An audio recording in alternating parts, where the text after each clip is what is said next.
noneho maze kumubyinisha muri urwo rwego abandi bose barebye ukuntu turimo kubyina baza badukomera mu mashyi bose baratugota badukomera mu mashyi bibagirwa ibyabo bahagarika ibyabo badukomera mu mashyi kugeza igihe ariko nakundaga music bitangaje cyane hanyuma rero maze gukizwa rero najya kubyina nkasanga ndajya muri uwo murongo ndakubwiza ukuri kubera ko nahindutse n'imibyinire irahinduka bya bindi byose byarahindutse njya mu cano yindi mbyino zitandukanye njya mu wundi murongo niyo ushatse kugira nkumva kandi karaje hariho n'indirimbo zijya ziza mfite ubuhamya bwinshi cyane uwo munsi rero baraje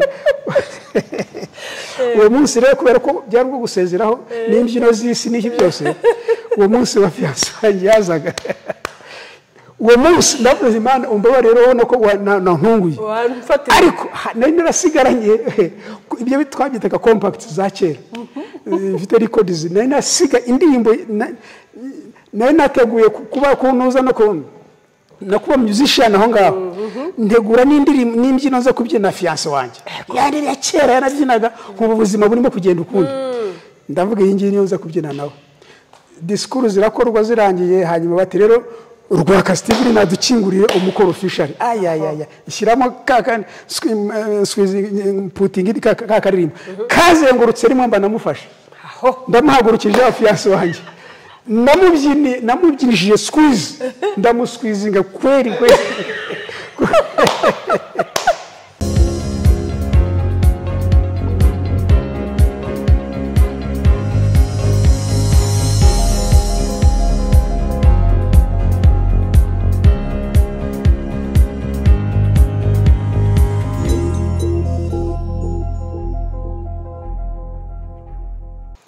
Shalom shalom bakunzi ba Team TV Yesu ashimwe ndabasuje mu izina rya Yesu ngira ngo turaziranya benshi abo tutaziranye ni Apostle Jolly umuganwa abandi munzi kuri Auntie Jay abandi munzi kuri Mama Ganza mufite amazina menshi ndabasuje mwese rero abazima Imana yo mu ijuru habwe icyubahiro abarwayi namwe Data wo mu ijuru arabasura abagirira neza ntabwo uyu munsi uko biri bugende siko ejo biba biri bumere pfa kuba ugihumeka umwuka w'abazima uba uri umukandida w'ibyiza rero reka dushime Imana hanyuma tubagezeho ikiganiro cy'uyu munsi Data mu izina rya Yesu Kristo tuguhaye icyubahiro tugushimiye neza yawe n'ubuntu bwawe tugushimira urukundo dukunda rutarondoreka tugushimiye uburinzi bwawe mwami izina rya Yesu rwo hejuru wakoze kuduha undi munsi natwe mwami ukanasuhuza kugira ngo tunezererwemo izina ryawe rishyirwe hejuru uyu munsi rero turakuraritse kugira ngo ubane natwe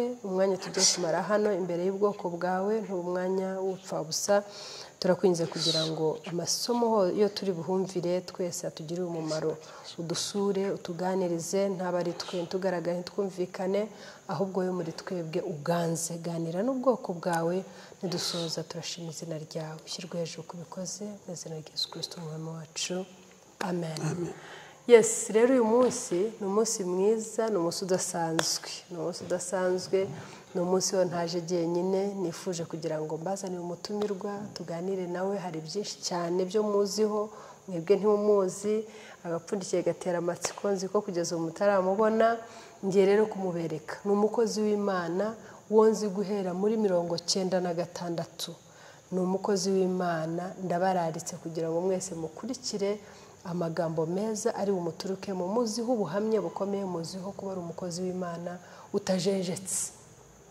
ni karibu rero kugira ngo tumwakire papa turakwakiriye mu izina rya Yesu amen twishimiye rero kubana nawe uyu munsi amen ni ubuntu budasanzwe ni ubuntu bugeretseho ubundi kuba mutuboneye akanya mukadusura Team TV Imana yo mu ijuru baho umugisha amen gusa kugira ngo mwibwire abo turi kumwe ko giye turaziranye ababyeyi banjye tubanye igihe kirekire ariko bariya hari abatakuzi nagira ngo tubibwire okay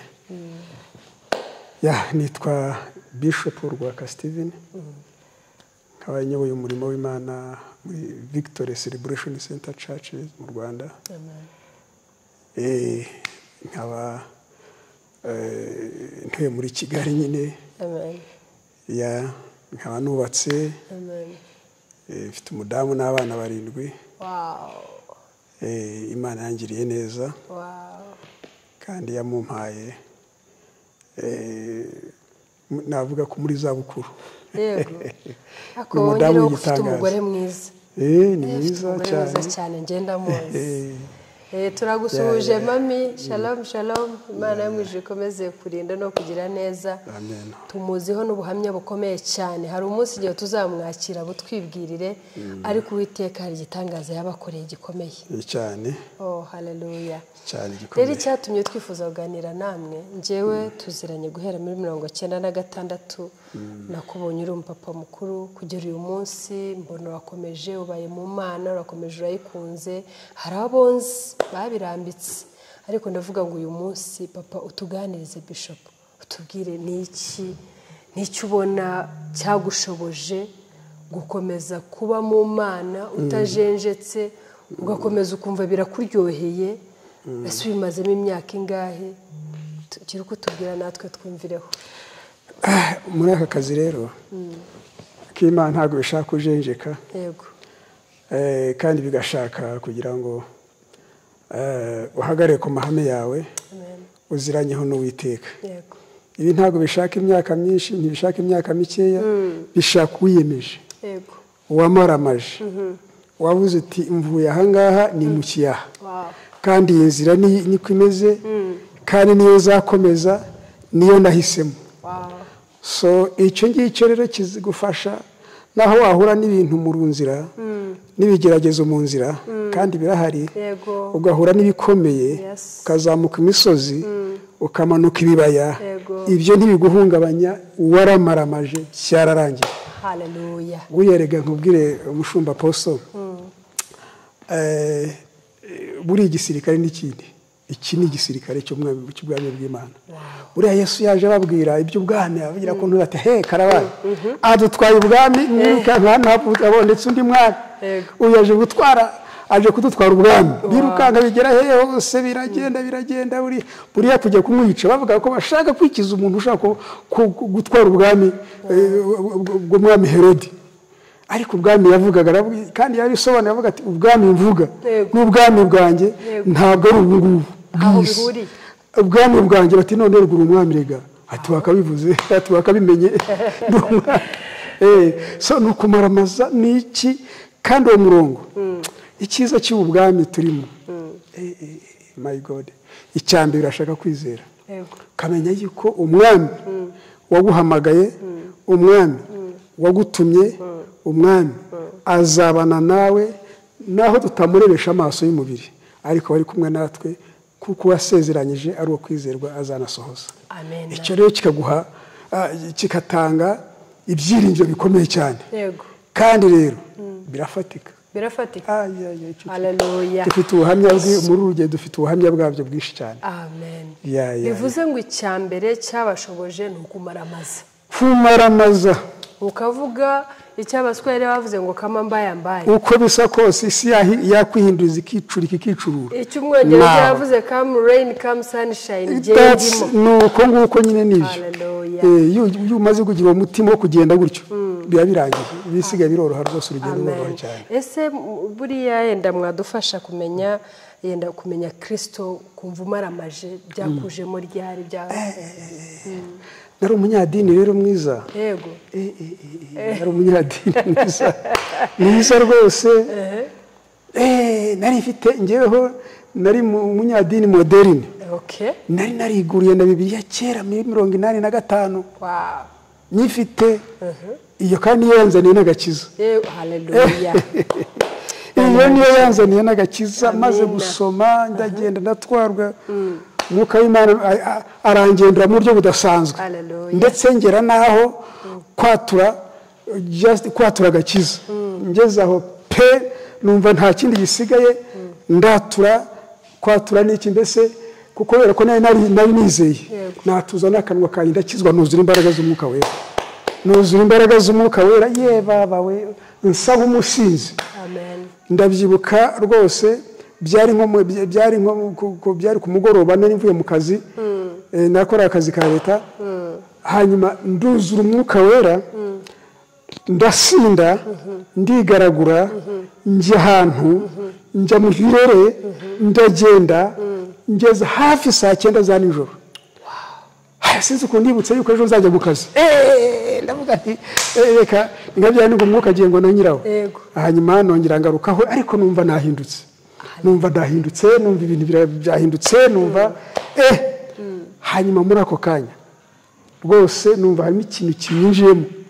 Nafatiye aho ngaho ubwo urumva rero ko umwuka wera yangendereye akankakizwa gutyo. Uriya rero umuntu nakizwa ntayoborwe yayoba ubwo ngirijwe mu nzu yanjye rega nuzira umwuka wera mu nzu yanjye rega ariko ari kumwe n'abashumba se baragusengera ntago bari bahari ni umwuka wera yanjye uko niko nakijijwe noneho kisaho ndavuga rero umwuka wera atangira kugenda nyobora kuntuza avuga ati jya mu rusengero ndavuga ibyo nzi hariya n'icyo ndavuga ntago umwuka wera ampata kujya mu rusengero ariko se ndavuga ko mbese numva aho ngiye kujya n'iki nubira habanye ariko bisoza fashe bire yanjye ngiye ariko ngiye muri ya dini yanjye ndakijijwe ariko numva uko bihindutse bitandukanye n'ibyaha handi narindi noneho ndagenda ndavuga reka ariko ibyo ari byose reka ngende ndagenda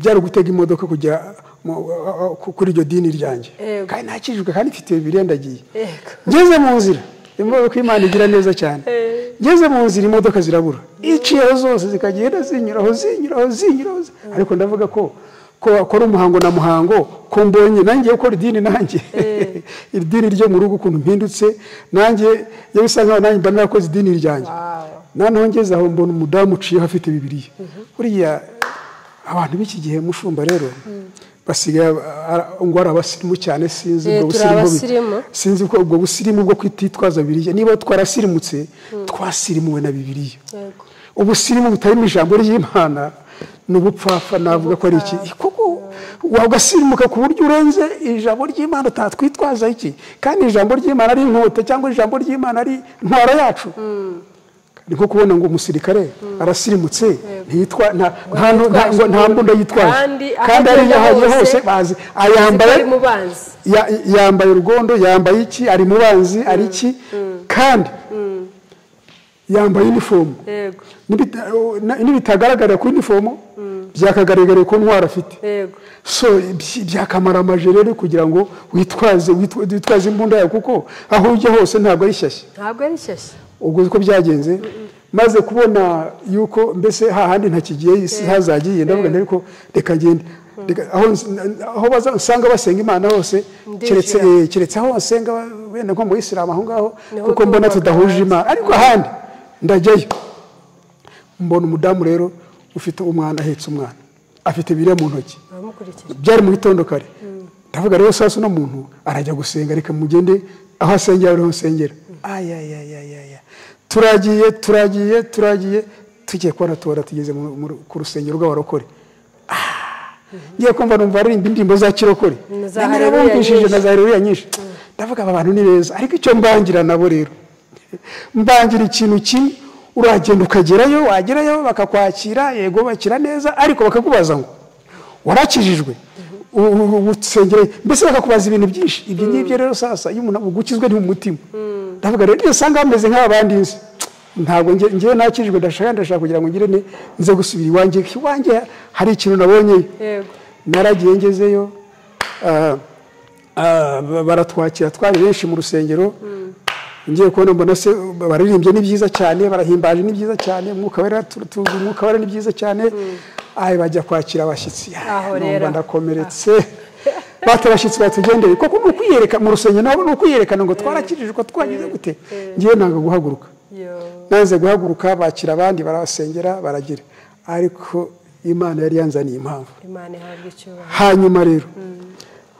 hanyuma umwigisha yigishije Imana yari yanzaniye impamvu numva ramennye numva ndamenetse numva mushumba rero mfite ibyanjye ni birebire Ko cyane ari birebire ibirebire cyane ahubwo reka mbabwire mbararikire kuzumva ubuhamya bwa Bishop Steven umva neza burahari bukomeye agapfundikiye gatera amatsiko ababaye nk'ubahaho gato ngiye kumubabariza ngo yatugira nama reka nzakorera ko ngako umve ko nageragejwe muri ubwo gukizwa kwanjye kujya muri urwo rusengero naragengeze nyine baratwibwirije barangije batubwira SS abakizwa turashaka abashaka gukizwa uwo munsi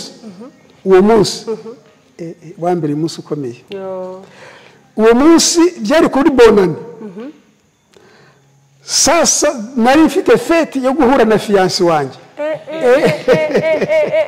nari nateguye n'inzoga nari nateguye n'iki nari nateguye ibintu byinshi cyane nari nateguye inzoga nari nateguye abakwe bari mbese ibintu byose byajya fiyansi yari agiye kuza n'abantu bari buze bose cyari kiri aho ngaho kuri bonane twari twayiteguye tumaze hafi nk'ukwezi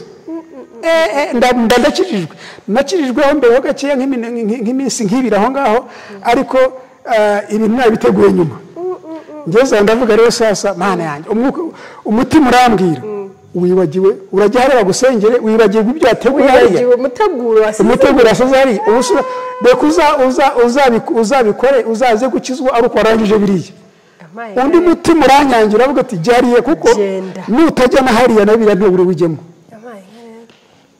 ngeze aho ndagonda njya hariya baransengera uzi icyo isengesho nashenze narabuze nti mana dore rero uramfatiranye nanjye urantunguye kandi uzi yuko hariho gahunda zari zihari umbabahire nkore biriya bintu inzoga sindi buzima ariko nakira abashyitsi banjye kandi niragize mbazimane kuko nabiteguye ariko ibisigaye ntabwo rwose biriya bintu bizongera kwisubira mu nzu aho ngaho reka tugapfundikira aho ngaho so nguko niko byagendekeye tukazakira Bishop akazaduha ubuhamya burambuye afite ubuhamya buryoshye cyane Bishop afite ubuhamya buryoshye cyane nako jye nagira ngo dusoze ikiganiro mubajije ikibazo cyo nigeze kubabwira ndi umubabarize we ibanga ni irihe yatwibiraho icyo twakoresha urubyiruko abuyu munsi generation y'uyu munsi ikinyejana cya none watugira nama ki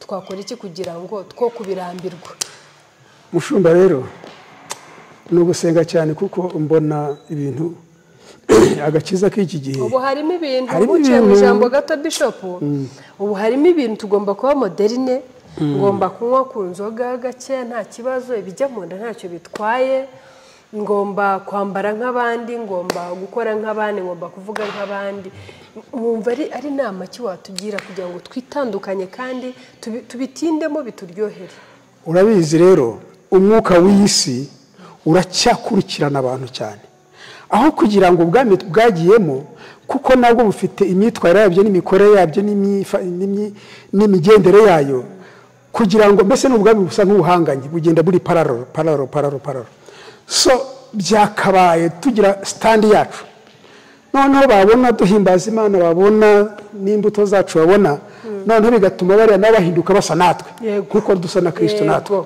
icyo rero tukabakwega bagasa nkatwe nkuko natwe tugera dusa na Kristo ariko muri iki gihe nabagezemo baragenda ukavuga se ariko n'umuntu ni maraya uri mu rusengero uyu muntu ni muntu ki uyu muntu mbese njye reka nkubwire ari ibintu njye mbona bitangaje cyane abantu barusha kugenda bajya mu isi bakora nk'iby'isi kandi ari abakristo ukumva birakubabaje cyane kara barafatiweyo kera gukizwa kwacu njye nakundaga music baba we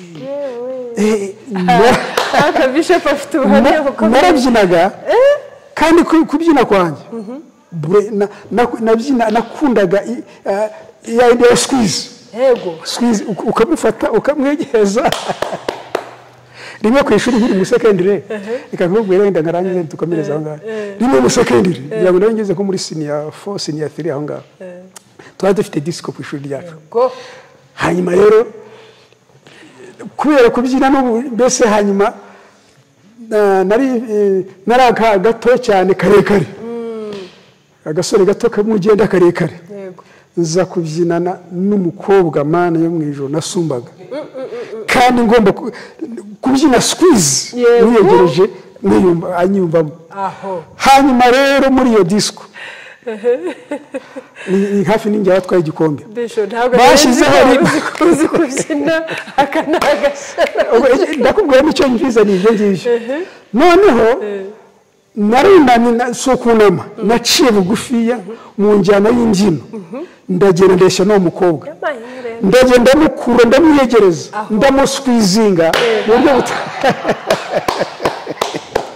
mu buryo budasanzwe mu buryo butangaje cyane ubu uyu munsi wumva warabikumbuye Bishop nibyo hanjye ushaka kukuzaniraho gakeya noneho maze kumubyirisha muri urwo rwego abandi bose barebye ukuntu turimo kubyina baza badukomera mu mashyi bose baratugota badukomera mu mashyi bibagirwa ibyabo bahagarika ibyabo badukomera mu mashyi kugeza igihe ariko nakundaga music bitangaje cyane hanyuma rero maze gukizwa rero najya kubyina nkasanga ndajya muri uwo murongo ndakubwiza ukuri kubera ko nahindutse n'imibyinire irahinduka bya bindi byose byarahindutse njya mu cano yindi mbyino zitandukanye njya mu wundi murongo niyo ushatse kugira nkumva kakandi karaje hariho n'indirimbo zijya ziza mfite ubuhamya bwinshi cyane uwo munsi rero baraje uwo munsi rero kubera ko byari bwo gusezeraho n'imbyino z'isi n'iki byose uwo munsi wa fiyanse wanjye yazaga uwo munsi ndavuze Imana umbabarire rero ubona ko nantunguye ariko nari narasigaranye ibyo twabyitaga compact za kera mfite records nari nasiga indirimbo nari nateguye kuba kuntuza no kuba musician aho ngaho ntegura n'imbyino zo kubyina fiyanse wanjye yari ya kera yarabyinaga nk'ubu buzima burimo kugenda ukundi ndavuga iyi ngiyi niyo nza kubyina nawe disikuru zirakorwa zirangiye hanyuma bati rero urwaka Steven nadukinguriye umukoro official ayayaya ishyiramo kakandi putingi kakaririmba kazengurutse rimwe mba namufashe ndamuhagurukije afiyanse wanjye namubyinishije squeeze ndamusqueezinga kweri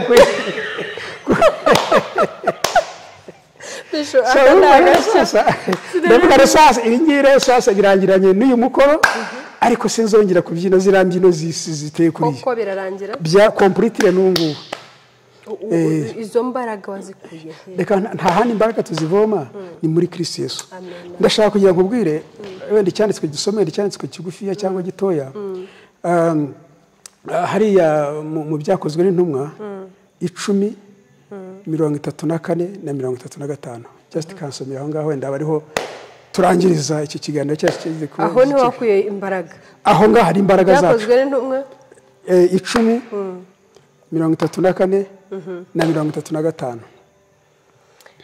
okay byakozwe n'intumwa igice cya 10 umurongo wa 34 na 5 avuga ngo Petero aterura amagambo ati Petero aterura amagambo ati nukuri menye yuko Imana itarobanura ku butoni Imana yacu ntigira abantu ku butoni ntawe uwo wese ni umukandida w'ibintu ntabwo wavuga ngo uyu cyungu ni umuzungu ni umwirabura ni umunyarwanda n'iki Imana ntirobanura ku butoni kuri abandi bayizeye kuri abandi bahitamo kuri abandi bahisemo kunuza kunyura muri wa murongo wa undi Imana ishaka amen 35 avuga ngo ahubwo mu mahanga yose uyubaha agakora ibyo gukiranirwa iramwemera urumva mu mahanga yose agakora ibyo gukiranuka banza wumve iryo jambo uyubaha yego akagira gute agakora ibyo gukiranuka iragira gute iramwemera mbese yemeza Imana mu yandi magambo wa wundi uyubaha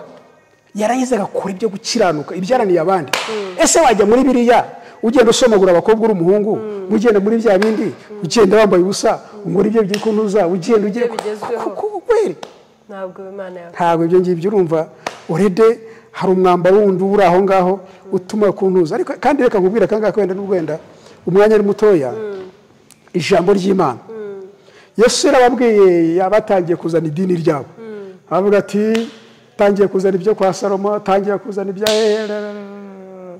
azana ibyo Farisayo bavuga ibyo bapfuye n'abagira gute aravuga ati mwarahabye ntimwamenye Imana ntimwamenye n'imbaraga zayo ntimwamenye mbese mu yandi magambo ijambo ry'Imana ngo ntibamenye imbaraga zayo mu yandi magambo ntago bigeze bamenya ibyanditswe yabivuze neza avuga ati mwarahabye ntimwamenye ibyanditswe ntimwagira imbaraga zayo. Ubu rero muri iki gihe reka nkubwire nakubwiye ngo ni igisirikare ku gisirikare. Ubwami bw'umwijima butumereye nabi ariko natwe turakomeye cyane tubumereye nabi. Ikizabitsinda rero umuntu ni kuva muri ibyo ngibyo muri mama warabye ibyo muri ibyo ngibyo bisa nk'ibya civilian, mbese ni ukuvuga ngo it's civilian work. Ubwo ni imirimo ya gisivili iyo ngiyo ukamenya ibyanditswe. Ntibajye basoma Bibiliya ngo bamenye ibyanditswe, nibarangiza bahabwa imbaraga noneho kugira ngo duhangane ziriya mbaraga zo mwijima. Uhanganye n'imbaraga z'abadayimoni, uhanganye n'imbaraga z'umwijima, uhanganye n'imbaraga z'abarozi, uhanganye n'imbaraga z'iki. Ibyo bintu byose ntibabikora utazi ibyanditswe, udafite n'imbaraga z'Imana. Abantu bo just bashaka ibintu byose. Never. Ikigufasha cyangwa icyadufasha nuko twava na petero by'isi birya bikagira tukamaramaza mu by'ubugingo, tukamaramaza gukorera Imana, tukamaramaza. Cya kabiri tukubaha Imana kandi tukayizera. Icya gatatu tukamenya ibyanditswe, tugahagara mu mbaraga z'Imana. Shitani twayitsinze kubera amaraso ya Kristo Yesu. Ikindi umwanzi icyo tutajyaga gukora Yesu yaragikoreye, ariko igisigaye tugomba kugikora. Nubwo twakuyuhakuya natwe turaba uzi Yesu niyo mugabo w'ingabo. Hari icyo yakoze natwe turi ingabo, hari icyo tugomba gukora. Ariko rero ntabwo hatekereza bari abantu batazi ibyanditswe, batazi naho matayaba, batazi iby'ubugingo bihari. Just ngo batuye izina rya Kristo, ibyo ntibihagije. Barangize ngo bandoze, barangize ngo ibyagenze gutya, barangize babona akantu nk'aka ngaka, baturabizi nabonye akantu gacanga nange reka nuke ncari buri nibirozi waca wewe. Ngo n'abazembi baraho ngaho bavuye ko ntuza. Reka nkubwire mushumba, nahanganye n'abazimu, nahanganye n'abacukwizi, nahanganye na nyabingi, nahanganye n'abarozi, nahanganye nta mbaraga z'umwijima nahanganye nazo. Ubwo se wambwira ibyo ngibyo ntareba ukatubwire kuri izo mbaraga. Oh Jesus Christ. Hallelujah. Numva sinzi icyo nababwira bene data. Ibintu turimo abantu barimo muri iki gihe mbibonye numva narira nkamarira. Ntago bazi ibyo turimo, nibazi ahantu ibyo turwana byo, nibazi imbaraga z'umwijima ziturwana nazo, nibazi umuhamagaro twahamagara uwo ari we. Ariko birabaje cyane koko ibyo uvuze n'ibyo mushumbura akoze kukizana, ariko birababaje cyane. Birabaje cyane. Just umuntu gasanga just he useless to threat what just mu mafe y'umwanzi. Birabaje cyane. Agahenda gakomeye. Ubuhamya nzabuguha butaha. Ariko bakundwa, ngira ngo mwumvishe ubukire buri muri uyu mukozi w'Imana. Afite ubutunzi bukomeye cyane. Ese tuzongeye tumubatumire agaruke cyangwa murumva bihagije? Nje ndifuza ko vuba cyane twamugarura agafata umwanya urambuye. Mwumvishe ibyiciro byinshi, azatubwira imbaraga twakoresha zatuma tuzinukwa burundu, nubwo bwose atwibiyeho gato.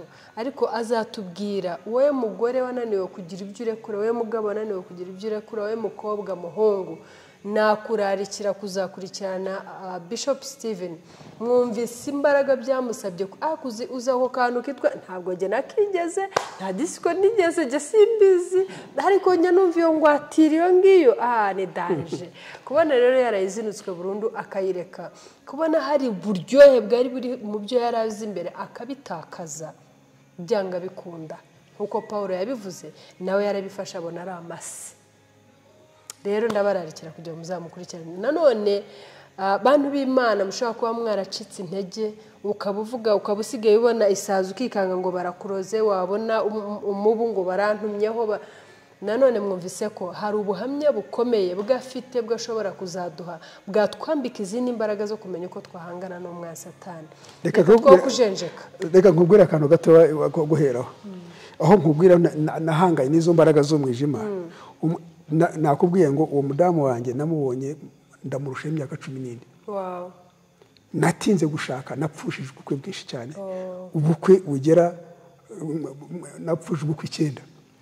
Ubufiyanse 9. Wow.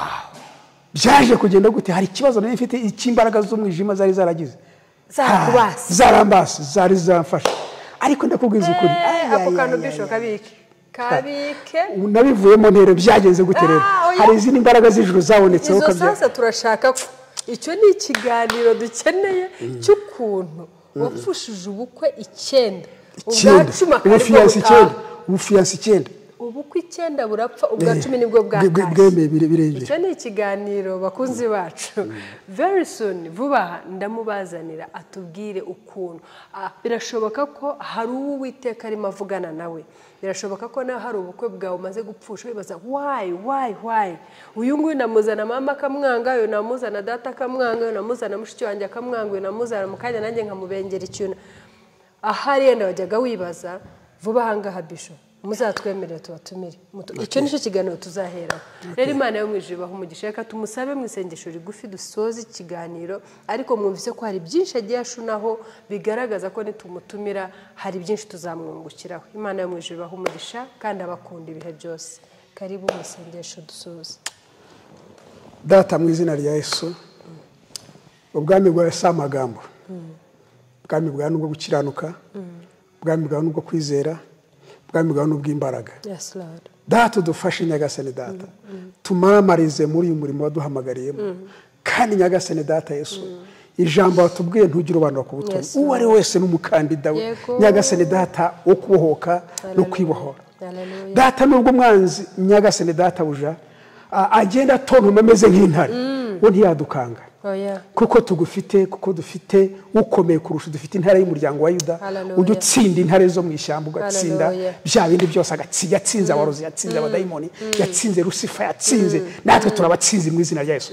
Ndambuye ikiganza cyanjye nk'umutambyi mu izina rya Yesu. Uwo ngo watomentingwaga n'umwanzi, uwo ngo wese wari umeze nabi, uwo ngo wese abadayimoni bari bamereye nabi, abarozi bari bamereye nabi, ibirozi byari bimereye nabi, abo ngabo bari baboshwe mu izina rya Yesu, bari barananijwe mu izina rya Yesu. Hari imbaraga mu ijambo ry'Imana, hari imbaraga z'igitangaza. Uwo ngo urwaye mu izina rya Kristo Yesu, urwaye indwara iyo ari yo yose, ku kidendezi hari imbaraga zikiza mu izina rya Yesu. Reka ikiganza Nyagasani Data cyawe kimufateho mu izina rya Yesu, kimukize byo kuri iki kidendezi, ariho ave ahantu yari aryamye ku gisasiro cye mu izina rya Yesu. Uraniye gushaka izo mbaraga zumuye zari zanafashe nanjye mu izina rya Yesu. I command you in the name of Jesus to release in the name of Jesus, to release her in the name of, to release those people in the name of Jesus, to release those people in need in the name of Jesus Christ. Ntabwo dufite kure kwa kundi Nyagasani Data buje wara Yesu, warahabaye Nyagasani, utahaba umwanzi baratumeze bunguri, utahaba tuba twarapfuye. Ndabizi Nyagasani Data, ariko muri aka kanya mu izina rya Yesu waravuga uti mbasigiye amahoro. Reka Nyagasani baburaga amahoro yo gusinzira, reka muri aka kanya icyari cyabananizaga mu izina rya Yesu gikurweho. Reka Nyagasani Data abona amahoro. Nyagasani Data abona ubutabazi none hanga, wari waramuza akazi akadepoze bikanga mu izina rya Yesu umucunguzi wacu, mu mbaraga z'umwuka wera y'inshuro reka byemere. Nakubonye ufite ubuhamya aho ngaho, nakubonye ubuhamya bw'akazi, nakubonye ubuhamya bwa buri munsi, nakubonye unkiriza madamu kanseri, nakubonye Nyagasani Data ukora ibikomeye mu izina rya Yesu. Ujya witwa Jehova Rafa, nta n'uwari gupinga mu izina rya Yesu. N'abarwaye reka bacire mu izina rya Yesu umucunguzi wacu, wo kwizeye mu izina rya Yesu umucunguzi wacu, ukurikirana televiziyo mu izina rya Yesu akizera izina ryawe mu izina rya Yesu. Reka izi mbaraga zituruka Nyagasani Data ku musaraba zimukize mu izina rya Yesu, zimubohore mu izina rya Yesu, zibohore urugo rwe mu izina rya Yesu, zikureho ibyananiranye, kuko nta zindi mbaraga dufite ziri hejuru y'izindi uretse za Yesu, nta zindi. Mu izina rya Kristo Yesu umucunguzi wacu, uri Imana ikomeye cyane, uwo muraba ari ukurwaho mu izina rya Yesu. Mwami Nyagasani kabaza tanga ubuhamya, izina ryawe rihabwa icyubahiro mu izina rya Yesu. Amen.